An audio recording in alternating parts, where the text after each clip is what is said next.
Ahora sí, sería la parte 5 de la clase 11. Hacemos las derivadas del vector posición respecto del tiempo para calcular la velocidad, usando las reglas que les conté recién. El vector posición, acá entre corchetes, era radio por coseno del ángulo que depende del tiempo en la dirección X, por el versor Y, más radio por el seno del ángulo que depende del tiempo en la dirección J. La derivada respecto del tiempo de esta suma se hace primero como la suma de las derivadas. Yo anoté acá al costadito qué reglas vamos usando. La derivada de una suma es la suma de las derivadas. Hay que derivar este primer factor y el otro factor. Después, las constantes, lo que no depende del tiempo, sale afuera de la derivada. En el primer término, R es constante y sale afuera, y el versor Y es constante. El versor Y no se mueve, corresponde al observador que está quieto, entonces también sale afuera. Y queda para derivar nada más que el coseno de teta de t. Y en otro término queda para derivar nada más que el seno de teta de t. En esta función compuesta, la derivada del coseno es del coseno de una función, es la derivada del coseno, que es el seno en las tablas, por la derivada de la función de adentro, que es el ángulo en función del tiempo. Este producto es el de la función compuesta. Derivada del coseno es el seno de lo que teníamos por la derivada de lo de adentro. Y en el otro término, la derivada del seno de algo es menos el coseno. No, perdón. La derivada del coseno era menos el seno. No sé si lo dije bien, está el menos ahí afuera. Ahora sí. Y la derivada del seno es más el coseno. Más el coseno. Por la derivada de lo que está adentro. La derivada de lo que está dentro, la derivada del ángulo respecto al tiempo, es la velocidad angular. Así la definimos.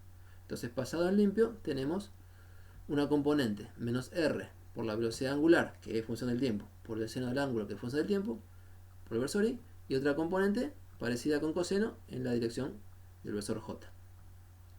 Podemos sacar de factor común r y omega, y entonces nos queda r por omega, factor común, corchete, menos seno de teta de t por el versor y, más coseno de teta de t por el versor j, y si miran allá adelante, más arriba, esta expresión entre corchetes es exactamente lo que calculamos como vector versor angular, versor tangencial a la circunferencia en el sentido de crecimiento de los ángulos.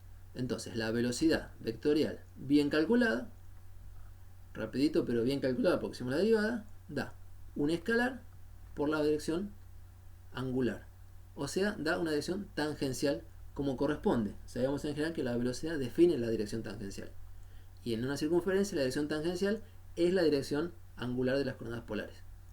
Y la componente en esa dirección, r por omega de t, r es positivo y omega puede ser positivo o negativo.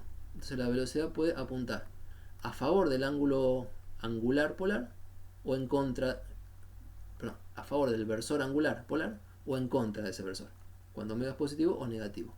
Y eso corresponde a girar en sentido horario o en sentido antihorario. Esos comentarios están escritos acá. Y bueno, tenemos la velocidad escrita como vector. Ahora tenemos que hacer la derivada de la velocidad para calcular la aceleración. Para eso vamos a volver un pasito atrás hasta, me parece que esta expresión, que es la que tenemos más ordenada para decir, bueno, vamos a hacer la derivada de esto. Derivamos el primer término, derivamos el segundo, y en cada término vemos un producto de la velocidad angular por funciones seno y coseno, que a su vez son compuestas. Entonces hay que usar la regla de derivada del producto y la regla de derivada de la función compuesta. Ahí va. La aceleración es la derivada respecto al tiempo de la expresión que recuadré recién. Las constantes salen afuera, menos r, y versor, y en este término r afuera, j versor, quedan las derivadas de estos corchetes. La derivada de un producto, veamos esta componente, que la otra es parecida, es la derivada de omega por el seno sin derivar, más omega sin derivar por la derivada del seno.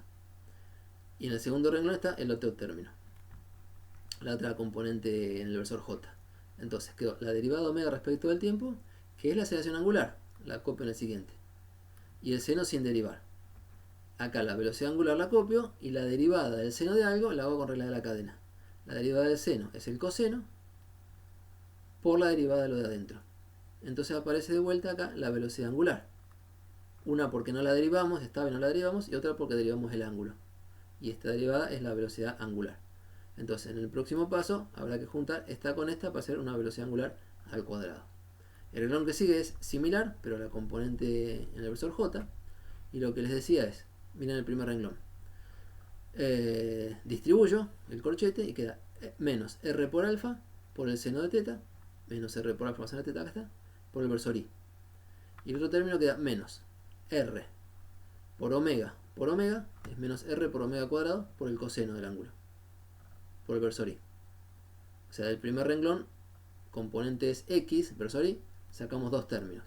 Del segundo renglón es análogo, sacamos otros dos términos. Y no los quiero juntar todo en y y todo en x, sino que quiero separar, porque acá vamos a descubrir los versores de nuevo, angular y radial de coordenadas polares. Si juntamos en primer renglón estos dos términos, sacando factor común r por alfa y con signo menos, nos queda este seno de teta por i, acá está en el segundo renglón, perdón, menos seno de teta por i, no, perdón, me mezclé. ¿Qué es lo que hice primero? Ahora, estos dos términos de la derecha, los que tienen r por omega cuadrado, esos puse primero. R por omega cuadrado de factor común, el menos que están los dos de factor común, y el corchete tiene coseno de teta por i más seno de teta por j. Coseno de teta por i más seno de teta por j, si lo miran en la página de versores, es el versor radial. Y estos otros dos términos, los que tienen r por alfa, sacamos r por alfa de factor común y nos queda menos seno de teta por i más coseno de teta por j. Acá. Y este que está entre corchete es exactamente el versor angular. Entonces, esto se puede escribir como menos r por velocidad angular al cuadrado por el versor radial, más r por la aceleración angular por el versor angular. Y como habíamos conversado en general en movimientos curvilíneos, la aceleración de un movimiento curvo tiene dos componentes. Una tangencial, que es la que habla de si aumenta o disminuye el módulo de la velocidad, que acá se ve como alfa, que es la cantidad que dice si aumenta o disminuye el módulo de omega, velocidad angular. Esta componente tangencial es la que habla de ir más rápido o más despacio al cabo del tiempo. Y esta otra componente radial es la que habla de la curvatura. Recuerden que menos el versor radial, que apuntaba hacia afuera de la circunferencia, menos el versor radial es un versor que apunta para adentro de la circunferencia. Es el que llamamos siempre versor normal.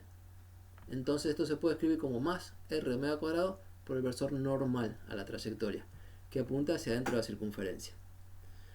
Más allá de estos comentarios que dice qué componentes vemos, y esto es importante, la segunda componente puede ser 0 cuando no hay aceleración angular, puede estar o no estar, pero la primera componente no habla de aceleración, habla nada más que de velocidad.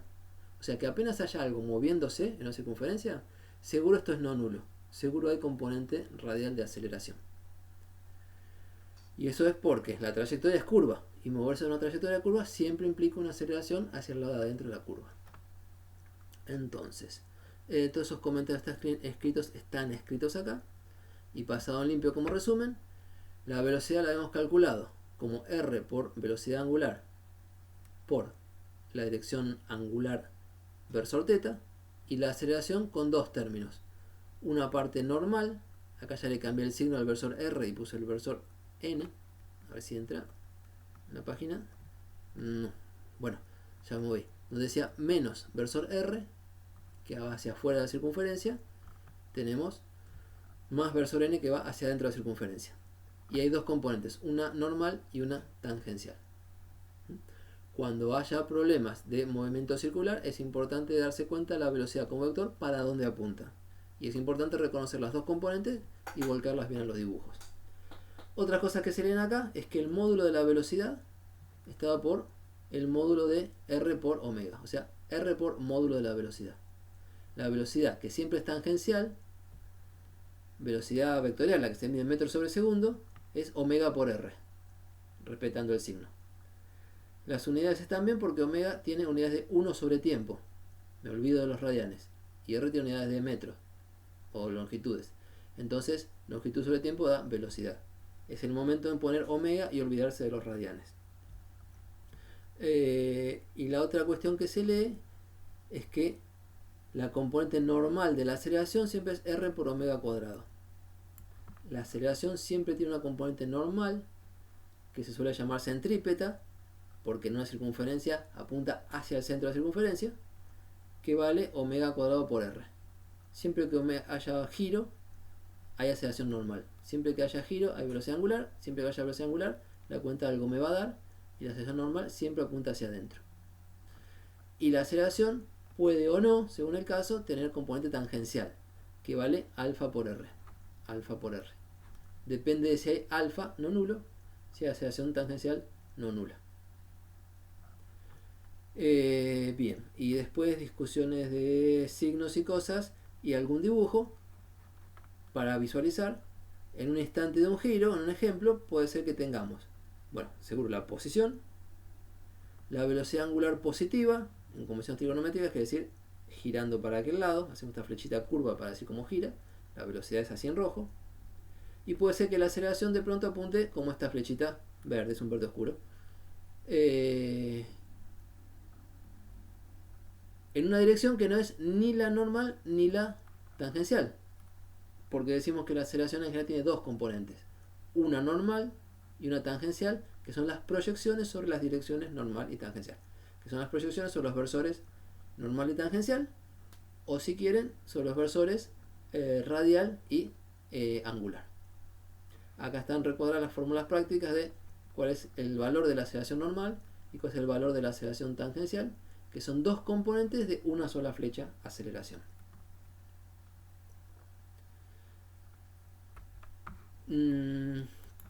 A riesgo de que se haga un poco largo, estoy contando 11 minutos, pero vamos con el ejemplo de GeoGebra. Es el mismo movimiento circular del video anterior, donde está calculada la posición angular como módulo por coseno del ángulo. Aquí se ve módulo, perdón, r por coseno, o sea, radio de circunferencia por coseno, y la posición en i es r por seno, ni más ni menos. Después le pedí a GeoGebra que haga las derivadas de estas componentes para calcular bx como derivada de rx, bi como derivada de ri, y otras derivadas. La aceleración es la de componente x, es la derivada de la velocidad, componente x, y la aceleración en i es la derivada de la velocidad en i. O sea, le pongo prima y GeoGebra sabe hacer la derivada. Y después lo grafiqué. Se tendría que ver lo que estaba tratando de contarles en el papel. Entonces, en esta posición la partícula, que tenía velocidad inicial angular negativa, va a empezar a girar en sentido horario. Y eso es una velocidad yendo, cuando está acá abajo, hacia la izquierda. La flecha de velocidad sí se puede decir para dónde apunta. Cuando está acá abajo es hacia la izquierda. Y eso me indica un giro antihorario. A ver. Y la aceleración, acá está dibujada, esta flecha verde. Vemos que tiene componente radial y componente tangencial. ¿Qué dice eso en el movimiento? Cuando hacemos avanzar el tiempo, efectivamente, la partícula está girando en sentido antihorario. El vector velocidad en rojo es cada vez más corto, ¿se aprecian?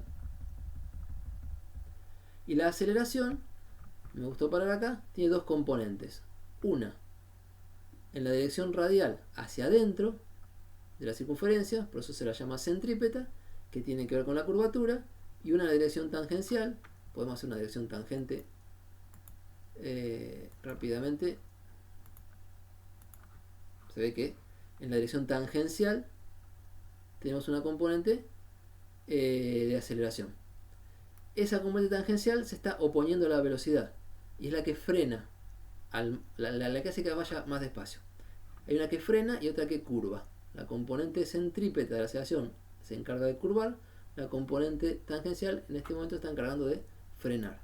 Y si seguimos en el tiempo, tanto frena que en algún momento la partícula deja de girar en sentido antihorario, un poquito más, ¿ve? Y empezó a girar en sentido horario. ¿Qué pasó con la velocidad?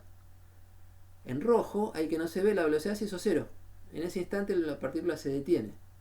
La aceleración no es cero, la aceleración está apuntando, si saco la flechita, perdón, la recta negra que está tapando un poco, la aceleración está apuntando en dirección tangencial para generar un cambio de velocidad, y esta velocidad que en este momento no hay empieza a aparecer